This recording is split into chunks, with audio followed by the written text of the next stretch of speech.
a lazy goat. Gangapur गांव में एक घर के आंगन में एक बकरी चमेली अपने घर में आराम से सो रही थी। उसके बच्चे भूख के मारे जाग गए और उन्होंने अपनी मां को जगाना शुरू कर दिया। वे बार बार उसे आवाजें देने लगे कि हमें भूख लगी है, मां उठो। चमेली को यह बिल्कुल अच्छा नहीं लगा कि उसे इतनी सुबह जगाया जा रहा है और उसकी नींद खराब की जा रही है। उसने उन्हें सोने देने की जिद की, लेकिन बच्चे जिद पर उतर आए क्योंकि उन्होंने पिछली रात भी कुछ नहीं खाया था। चमेली को अनचाहे ही उठना पड़ा। वह बड़बड़ाती हुई कहने लगी कि ये बच्चे उसे चैन से सोने भी नहीं देते। जब उसने बच्चों से पूछा कि कल लाया हुआ खाना कहाँ गया, तो बच्चों ने जवाब दिया कि वे खा चुके हैं। यह सुनकर चमेली को गुस्सा आया और कहने लगी कि तुम्हारे पेट तो जैसे कुएं हैं, जितना लाती हूं सब खा जाते हो। आखिरकार चमेली मजबूर होकर खेत में खाने की तलाश में निकल पड़ी। वह सोचती जा रही थी कि इन बच्चों ने तो नाक में दम कर रखा है, इन्हें क्या पता कि खाना लाने में कितनी मेहनत लगती है। चमेली एक कामचोर और सुस्त बकरी थी। उसे दिन भर सिर्फ सोना पसंद था। पिछली बार जैसे तैसे जंगल से खाना मिल गया था, लेकिन अब वहां के जानवर उसे कुछ देने को तैयार नहीं थे। वह सोचने लगी कि अब खाना कहां से लाए। इतने में उसे दूर एक बड़ा सा बाग नजर आया जिसमें बहुत सारे फलों के पेड़ थे। वह खुश हो गई और सोचने लगी कि चलो यहीं से कुछ फल ले लेती हूं। जैसे ही वह फल तोड़ने के लिए आगे बढ़ी, एक बैल ने उसे रोक लिया। बैल ने उसे बताया कि ये फल खैरात में नहीं मिलते और अगर फल चाहिए तो कीमत देनी पड़ेगी। चमेली के पास पैसे नहीं थे। उसने बैल से रहम की अपील की और अपनी हालत बताई। बैल को उस पर तरस आया और उसने शर्त रखी कि अगर चमेली रोज बाग में पानी दे और रखवाली करे तो वह उसे रोज खाना दे सकता है। मगर चमेली ने काम करने से इनकार कर दिया और वहां से चली गई। आगे जाकर उसके पैर चलते चलते दुखने लगे। वह थक चुकी थी और कहने लगी कि थोड़े से खाने के लिए कितना चलना पड़ता है। इतने में उसे दूर एक इंसान का घर नजर आया जहां दो बकरियां आंगन में खड़ी घास खा रही थीं। चमेली ने सोचा कि ये मेरी ही जात की बकरियां होंगी, ये जरूर कुछ खाने को देंगी। वह उनके पास पहुंची, मगर वहां भी उसे साफ जवाब मिला कि यहां मुफ्त में खाना नहीं मिलता। इन बकरियों को रोज मालिक को दूध देना पड़ता था, तब जाकर खाना मिलता है। इतने में घर का मालिक आया जिसका नाम हरिया था। उसने चमेली से पूछा कि वह कहां से आई है। चमेली ने बताया कि उसके बच्चे भूखे हैं, उसे खाने की जरूरत है। हरिया ने भी शर्त रखी कि अगर वह दूध दे तो रोज अच्छा खाना देगा, मगर चमेली ने इनकार कर दिया और वहां से भी चलती बनी। थोड़ा आगे जाकर चमेली को एक खेत नजर आया जो खाली था और वहां बहुत सारी फसलें थीं।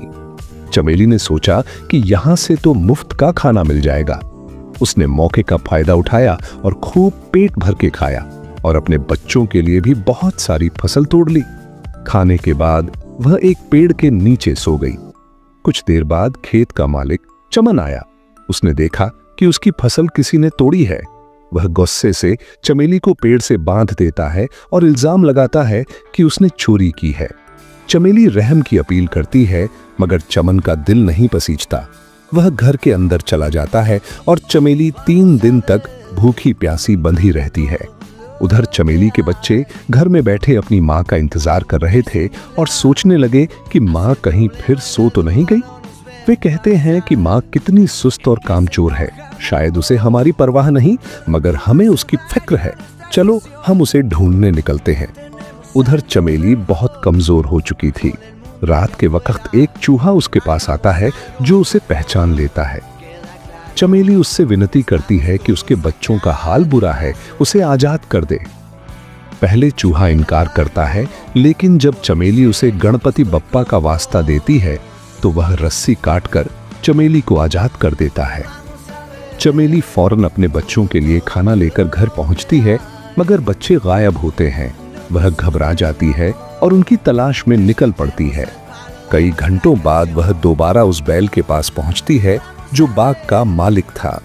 वह बैल बताता है कि बच्चे 2 दिन पहले उसके पास आए थे और अपनी मां के बारे में पूछ रहे थे।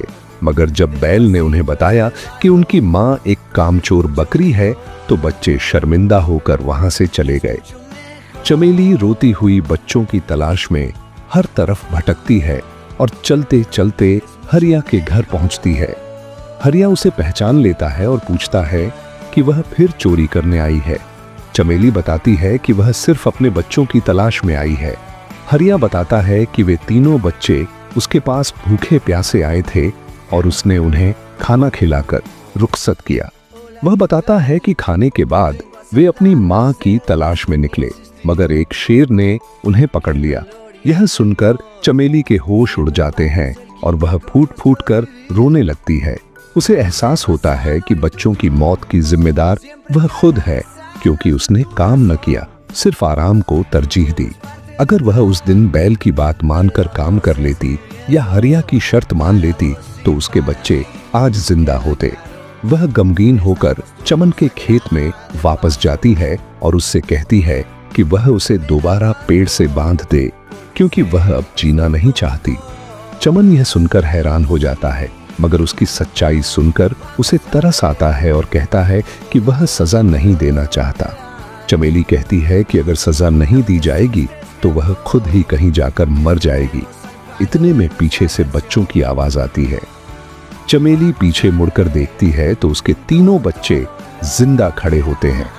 वह खुशी से बेहाल हो जाती है और उन्हें गले लगा लेती है। बच्चों को बचाने वाला चूहा बताता है कि जब उसे पता चला कि बच्चों को शेर ने घेर लिया है तो वह फौरन पहुंचा और शेर को डराकर बच्चों को बचा लाया।